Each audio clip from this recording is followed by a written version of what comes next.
లూకాసు సువార్త 10వ అధ్యాయము 33వ వచనాన్ని చూడండి ఒకసారి. అయితే సమరయుడు ప్రయాణమైపోవచ్చు పడి ఉన్న చోటుకు వచ్చి అతన్ని చూచి అతని మీద జాలిపడి దగ్గరకు పోయి ద్రాక్షారసమును పోసి అతని గాయాలు కట్టాడు, తన వాహనం మీద ఎక్కించుకున్నాడు, తీసుకొని పోయి ఏమి చేస్తున్నాడు? ఇవన్నీ కూడా చేస్తున్నాడు సమరయుడు. ఈ సమరయుడు చాలా దీనమైన పరిస్థితిలో ఉన్న వ్యక్తి, ప్రజలకి అనుకూలమైనటువంటి పరిస్థితిలో లేనటువంటి వ్యక్తి అయినప్పటికీ కూడా అతను ఏం చేశాడు చెప్పండి? ఏం చేశాడు? నా దగ్గర ఏం లేదే, నేను అర్హమైన వ్యక్తిని కాదే, నేను యోగ్యత లేనటువంటి వ్యక్తిని, నా దగ్గర ఏది కూడా లేదు అని చెప్పేసి అనకుండా వెళ్ళి ఆ గాయపడిన వ్యక్తి దగ్గరికి వెళ్ళి అతనికి కావలసిన ప్రతిదీ కూడా ఇవ్వడం ప్రారంభించాడు. అతనికి ఏదైతే సహాయం అందాలో, అతని అవసరం ఏంటి, అతనికి ఉన్నటువంటి బలహీనత ఏంటి, అతనికి ఉన్నటువంటి సమస్య ఏంటో తెలుసుకొని అతని దగ్గరికి వెళ్ళి సహాయం చేయడం ప్రారంభించాడు. ఈరోజు ఆలోచించండి, దేవుడు మీకు ఇచ్చిన సమయం, దేవుడు మీకు ఇచ్చిన ఆరోగ్యం చాలా గొప్పది. ఈ బలం దేనికోసం వాడాలి? నీ ఎదుట గాయపడిన వ్యక్తుల కోసం వాడాలి. ఈ ఆరోగ్యం ఎవరి కోసం వాడాలి? నీ ఎదుట ఆరోగ్యం లేనటువంటి వ్యక్తుల కోసం వాడాలి. ఈ జ్ఞానం ఎవరి కోసం వాడాలి? నీ దగ్గర జ్ఞానం లేకుండా ఎవరైతే కనబడుతున్నారో వారి కోసం వాడాలి. అంతేగాని ఈ జ్ఞానాన్ని నేనే ఉపయోగించుకుంటా, నా బలాన్ని నేనే ఉపయోగించుకుంటా, నా ఆరోగ్యాన్ని నేనే ఉపయోగించుకుంటానని ఈ రోజున మన జీవితానికి ఇది ఒక గొప్ప పాఠం. ఎన్నో వాక్యాలు వింటున్నాం, ఈరోజు ఎన్నో మాటలు, దేవుని మాటలు ఆలకిస్తున్నాం.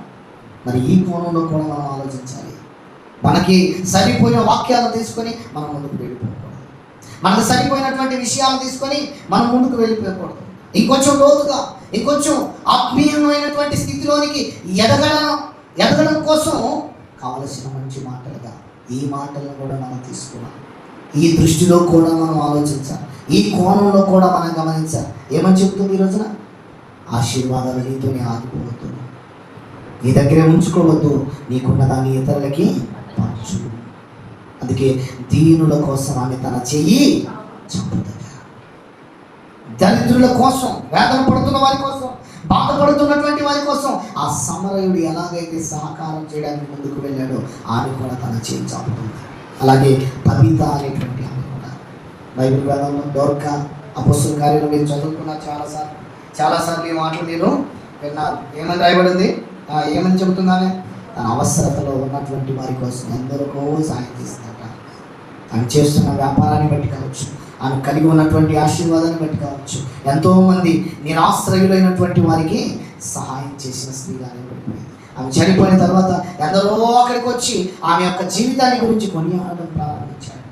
ఆమె చనిపోయిన తర్వాత ఎందరికో ఆమె చేసిన సహాయాన్ని గురించి చెప్పుకోవడం ప్రారంభించారు. ఈ రోజున దేవుడు మనకి ఇచ్చిన ఈ జీవితంలో ఎంతమందికి సహాయం చేస్తున్నాం, ఎంతమందికి మనం చేయి అందిస్తున్నాం, ఎంతమందికి మన అవసరతను వారికి చూపిస్తూ ఉన్నాం. నీ అవసరాల వెనకాల నేను ఉన్నానని చెప్పగలుగుతున్నామా? ఇదిగో నీకు సహాయం చేయడానికి నేను ఉన్నానని చెప్పగలుగుతున్నామా? దేవుడు నన్ను బాగా ఆశీర్వదించాడని చెప్పేసి అనుకుంటున్నామా? దేవుడు నన్ను బాగా దీవించాడని చెప్పేసి అనుకుంటున్నామా? ఆలోచించండి. ఆమె చేసిన ప్రతి క్రియలు, ఆమె చేసిన ప్రతి సత్క్రియలన్నింటినీ కూడా ఏం చేయడం ప్రారంభించారంటే వాళ్ళందరూ కూడా కొనియాడడం ప్రారంభించారు, అనుకోవడం ప్రారంభించారు. ఆలోచించండి సార్. దేవుని వాక్యంలోకి వెళ్ళి మనం చూడగలిగితే ఎలాంటి పరిస్థితి చేయడం అనేది చదువుతారు సార్. సామెతల గ్రంథం 19వ అధ్యాయం 17వ వచనం చదువు. సామెతల గ్రంథం 19వ అధ్యాయం 17వ వచనాన్ని మనం చూస్తే ఏమని రాయబడింది అక్కడ? పేదలను కనికరించువాడు, యెహోవాకి అప్పించువాడు. చదువు. వారి ఉపకారము, ఆయన ప్రతి ఉపకారము చేస్తారట. నువ్వు పేదలను కనికరిస్తున్నప్పుడల్లా నువ్వు ఎవరికి అప్పిస్తున్నావు చూసారా? అంటే ఆయన ఖాతాలో వేస్తున్నావు. ఎంత గొప్ప మాట చెప్పండి. ఆలోచించండి. నువ్వు ఎవరికైతే నీ చెయ్యి అందిస్తున్నావో ఆ మరుక్షణమే నువ్వు దేవుని ఖాతాలో వేసుకుంటున్నావు నీ డబ్బులని, నీ సహాయం అంతా, నీ కష్టం అంతా. నువ్వు ఎంతైతే ఒక వస్త్రాన్ని ఇచ్చావా, కాస్త అన్నం పెట్టావా, కొంత దూరం వాళ్ళ కోసం నడిచి వెళ్ళావా, వాళ్ళకి చెయ్యి పట్టుకొని కొద్దిసేపు లేవనెత్తి కూర్చోబెట్టావా, ఈ పూటకి అన్నం పెట్టావా, ఈ పూటకి సహాయం అందించావా, ఎంత అందించావు కాదు, ఎంత సహాయం చేసావు కాదు, ఎంత ఇచ్చావు కాదు, నువ్వు చేసావా, ఆ చేసిన ప్రతిదీ ఎవరి ఖాతాలోకి వెళ్ళిపోతుంది? దేవుడికి అప్పు ఇచ్చేస్తున్నావు. ఎంత కూడా పెట్టావు అంటే, అయ్యా ఒక రోజు రూపాయి కూడా పెట్టావు. అప్పుడు దేవుడు లెక్క వేస్తున్నాడు, రాసుకుంటున్నాడు లిస్టులో. ఏమని రాసుకుంటున్నాడు? ఈరోజు నువ్వు ఇచ్చే రూపాయి రాసేసాడు ఆయన, ఈరోజు నువ్వు పెట్టిన ఆహారం రాసేసాడు ఆయన. చూసారా? అంటే నువ్వు చేసేదంతా ఎవరి ఖాతాలోకి పోతుందని దేవుడి ఖాతాలోకి పోతుంటే ఆయన మరి ఊరుకుంటాడా? ఊరుకుంటున్నాడు ఆయన? తీసుకొని పెట్టేసుకొని ఆ అక్కగారు ఈరోజు ఇంత ఇచ్చారయ్యా, పలానా అక్కగారు ఇంత దాచిపెట్టారు నా దగ్గర అని చెప్పేసి నువ్వు ఊరుకున్నట్టులా ఏం చేస్తున్నాడు ఆయన? ఏం చేస్తున్నాడు ఆయన? చదవండి, కింద మాట చదవండి. అదిగోండి, వాని ఉపకారమునకు ఆయన ఉంచుకోవట్లా, ఆయన అట్టగే దాచిపెట్టుకోవట్లా. నువ్వు ఏ సహాయం అయితే నీ ఎదుటో ఉన్న వ్యక్తులకి చేస్తున్నావో ఆ ప్రతి సహాయానికి ఆయన ఏం చేస్తున్నాడట? ప్రతి ఉపకారం చేయడం ప్రారంభించాడు. మన వాళ్ళు కూడా పెద్దలు అంటుంటారు కదా, ఆ తల్లిదండ్రులు చేసిన పుణ్యమేనయ్యా ఈ బిడ్డలకు వచ్చింది అంటారా?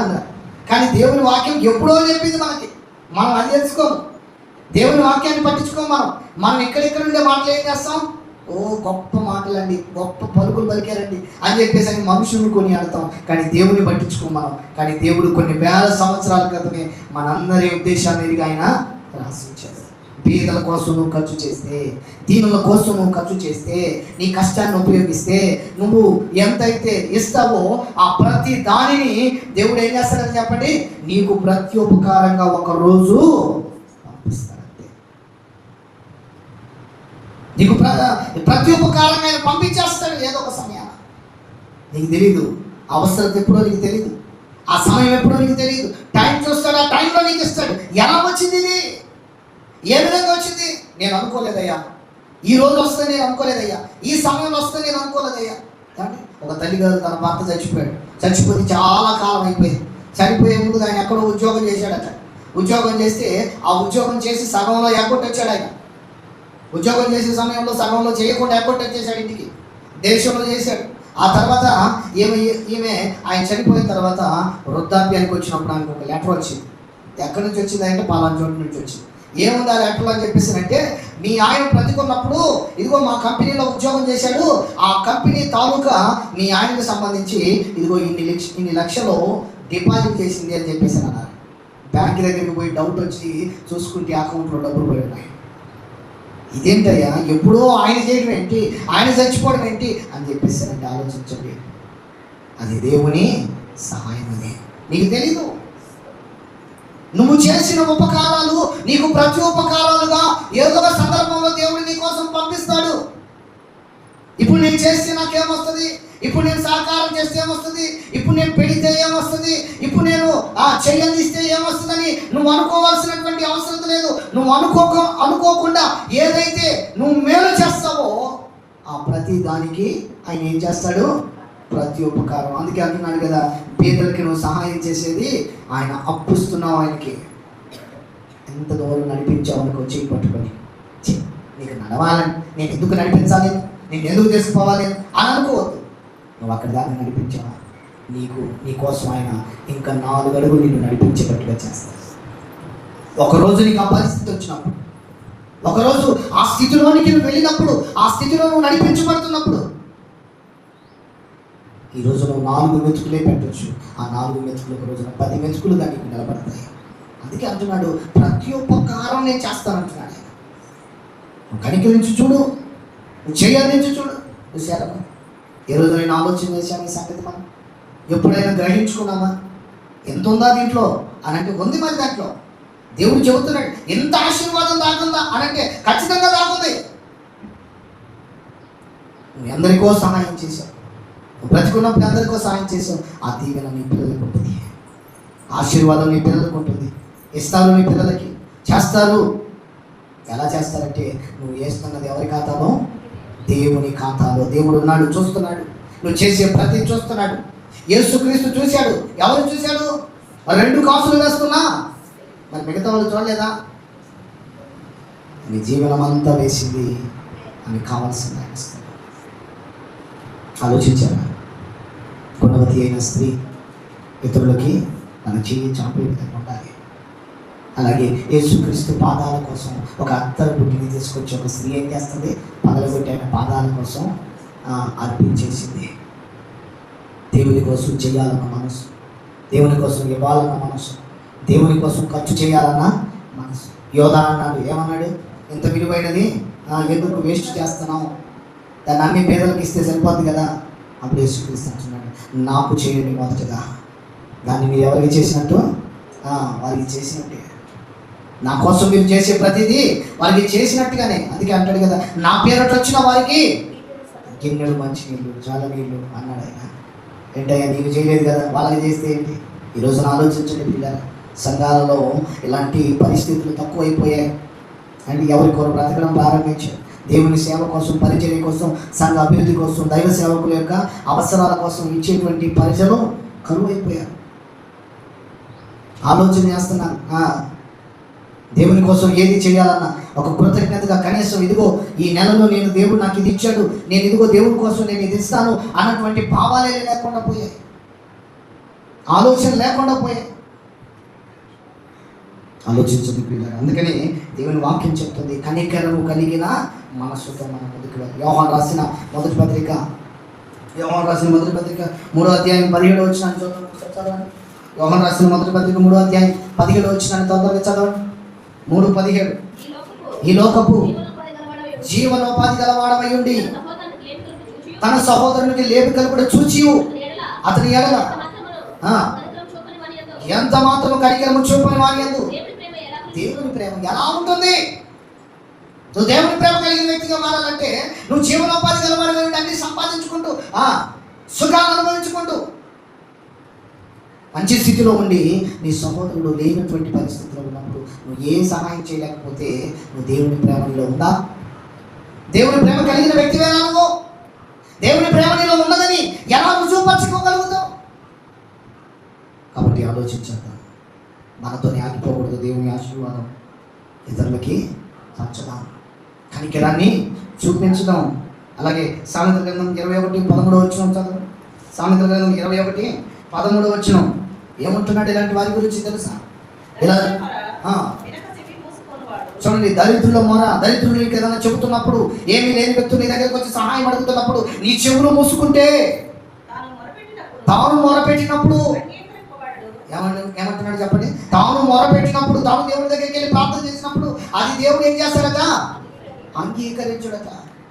నీ దగ్గరికి వచ్చి సహాయాన్ని కోరుతున్న వ్యక్తులకి ఏమాత్రం సహాయం చేయకుండా నీ చెవులు మూసుకున్నట్లయితే, ఒకరోజు నువ్వు మొరపెట్టినప్పుడు, ఒకరోజు నువ్వు ప్రార్థన చేసినప్పుడు, ఒకరోజు దేవుడి దగ్గరికి వెళ్ళి నీ సహాయాల నిమిత్తమై నువ్వు అడిగినప్పుడు దేవుడు ఏం చేస్తాడట? వాటిని అంగీకరించడు, రిజెక్ట్ చేసేస్తాడు, పక్కన పెట్టేస్తాడు. నువ్వెవరు నాకు ప్రార్థన చేయడానికి? ఒకప్పుడు నీ దగ్గర నీ సహాయాన్ని కోరుకోవడానికి వచ్చిన వారి విషయంలో నువ్వు చెవులు మూసుకున్నావు కదా, ముఖం చాటేసావు కదా, వినడం మానేసావు కదా. మరి ఇప్పుడు నువ్వు ఎలా ప్రార్థన చేస్తున్నావు? నువ్వు ఎలా దేవుని దగ్గర నా దగ్గర అడుగుతున్నావని దేవుడు కూడా ఏం చేస్తాడని చెప్పండి, రిజెక్ట్ చేసేస్తాడు ప్రార్థన. ఆ ప్రార్థన అయినా పక్కన పెట్టేస్తాడు. అందుకనే యాకోబు రాసిన పత్రికలో కూడా చూడండి ఒకసారి, ఇది ఎంత ఘోరమైనటువంటి సంగతి అనే సంగతి కూడా మనం చూద్దాం. 4:17 యాకోబు రాసిన పత్రిక 4:17 మేలైనది చేయనెరిగియు అలాగు చేయని వాడు ఏం చేస్తాడు? పాపము.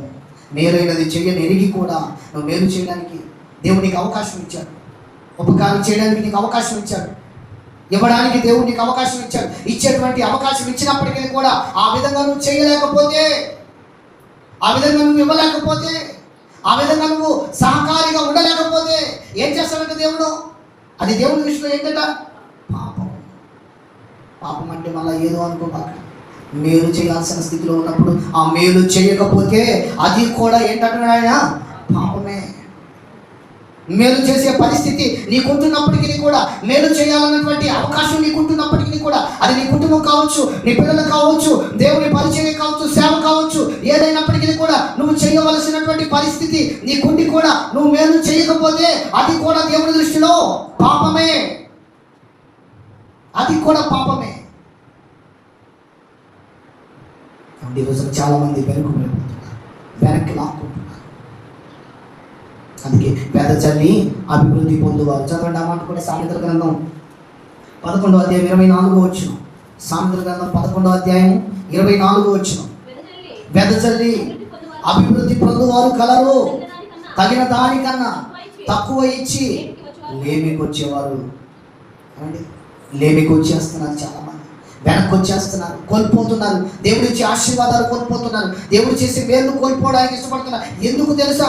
వెదజల్లి అభివృద్ధి పొందేటువంటి పరిస్థితిలోనికి రాలేకపోతూ కలిగిన దానికంటే తక్కువ ఇచ్చి, ఇవ్వవలసినటువంటి స్థితిలో ఉండి కూడా, దేవుడి కోసం చేయవలసిన పరిస్థితిలో ఉండి కూడా ఏం చేస్తున్నారు? ఇంకా కొంచెం చెయ్యి కలిగి ఉంటున్నారండి, ఇవ్వలేకపోతున్నారండి.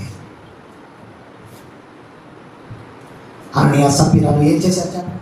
ఇచ్చేటువంటి అవకాశం మన చేతిలో ఉంది, ఇవ్వగలుగుతారు. ఏమండి, ఈ రోజున సంఘంలో కృతజ్ఞత కాముకులు కావచ్చు. దేవుడు ఏదైనా మేలు చేస్తే మర్చిపోతున్నారు, అంతే.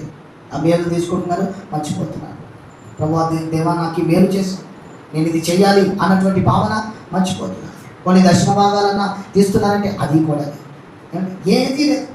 పూర్తిగా దేవుని కోసం ఏదైనా చేయాలంటే అతి కష్టంగా చేస్తున్నారు, అది కష్టతరంగా నియమ నిబంధనలు పెడితే చేస్తున్నారు. అవును కదా చెప్పండి.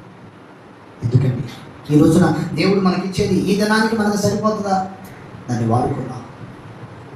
రేపటి గురించి చింతపడ్డా మనం ఏదైనా చేసేది ఉందా? ఏది చేయలేదు. ఎందుకంటే రేపు మంది కాదు, రేపు మంది కాదు. ఈరోజు ఎక్కడి నుంచి వెళ్తున్నా, నేను దినాన ఇక్కడ ఒక యాక్సిడెంట్ కూడా జరిగింది. ఇద్దరు స్పాట్ డెడ్ అయిపోయారు. అంటే ప్రయాణం ఇంటికి వెళ్ళిపోయారు, ఇంటికి వెళ్ళాలని బయలుదేరిపోయారు, కానీ ఇంటి దాకా చేరలేకపోయారు. కారణం ఏంటి? లేదు, మన చేతిలో మన జీవితం ఉందా? రేపటి గురించి మనం ఆలోచించి, అమ్మో రేపు చేయాల్సినవి చాలా ఉన్నాయండి, నేను రేపు కోసం కూడా పెట్టుకొని ఉన్నానయ్యా, చాలా ఉన్నాయని చెప్పేసి అనుకుంటే నువ్వు ఆ రేపు దాకా ఉంటావో లేదో మనకే తెలియదు కదా. ఈరోజుతో మన జీవితం ముగించబడిపోయేటువంటి పరిస్థితి. కాబట్టి నేడు ఏదైతే ఉందో దాని సమయంలోనే మనం చేయవలసినవన్నీ కూడా